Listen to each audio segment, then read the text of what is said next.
God is able to use unlikely people to achieve extraordinary things, and sometimes the person who have rejected can become the key to the next chapter of destiny.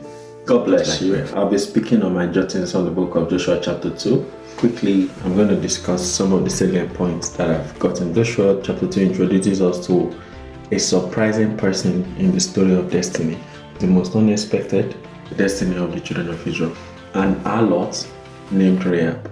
If many religious people saw her in our time, they would dismiss her immediately. They would say she was too stained and too unclean, too unqualified to be involved in anything connected to God, because she was an harlot. And she's going to be judged based on the things that she has done or the things that she does. Alright? But yet God decided to use her. And it tells you something about God. If God could ask a prophet to marry an harlot, and God could use an harlot to hold up a portion of the wall of Jericho because of her faith and involvement with the things of God, doesn't that tell you that God does not judge people? Alright? But many people today have become judged on behalf of God. You can imagine judgmental eyes. Imagine an harlot walks into church now. There's so many judgmental eyes, but God still decided to use her. Spies entered Jericho, and the very house that became the hiding place was the house of someone that the society looked down on. Just think about it. Jesus ate with the sinners. The same sinners. I'm sure the Pharisees and Jesus are like, oh, he's a man of God, yet he's eating with sinners. But he ate with sinners. Because he said he did not come for those that are okay. The harlot's house became the hiding place of God's servants. In the pursuit of destiny, we must not be short-sighted. We must not become too proud or too narrow-minded as to what God can do or what he cannot do.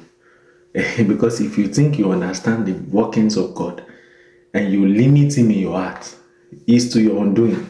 Because God cannot be limited. God can use anybody. Sometimes the help we need will not come from the expected people. God is not limited by human reputation. God is not limited by social class or background. See, Rahab the harlot recognized something even before many others did.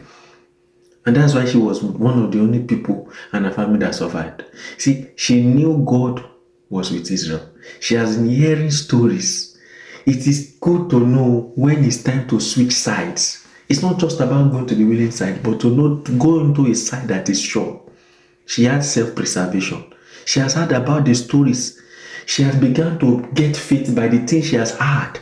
How God, by the children of Israel, conquered the Moabites, conquered different people.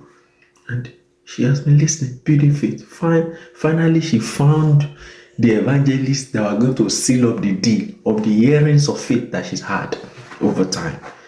And guess what? Her faith made room for her courage. The courage enough to be able to hide God's servant. She hid those spies, protected them, aligned herself with the purpose of God, even while living in a corrupt city. And obviously, living a corrupt life. And because of one decision, our entire family was saved. This is very powerful.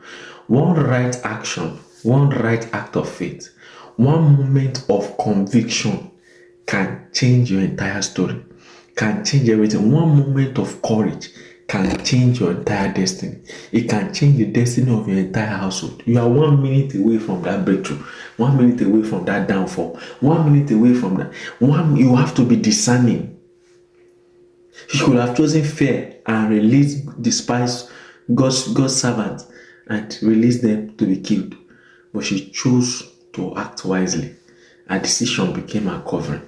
You can decide today, and that decision will become a covering for you and your family.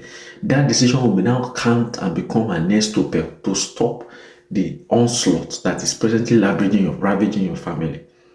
And so, very important lesson to learn from the book of Joshua is that Joshua chapter 2 teaches us that we should never despise people too quickly, because God can hide purpose inside unexpected vessels, and never underestimate one act of obedience, because your decision today may become the salvation of family tomorrow.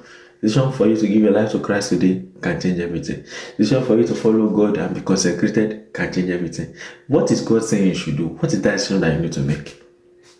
God is able to use unlikely people to achieve extraordinary things, and sometimes the person people have rejected can become the key to the next chapter of destiny, just like Rahab. And so I want you to be sensitive in the dealings of God with you. I know God has a reason and a purpose for your life, and He has not given up on you. Please don't give up on God. And please keep faith alive. By all means, hear faith. Let it build in your heart. Who would have thought that those news of the doings of the Israelites she was hearing them, and the things stored in her heart as faith that now influenced her decision. Do you see the way God works? Look at the planning, the strategy. That is, your utterance of evangelism is not a waste. Somebody you might not even know is listening.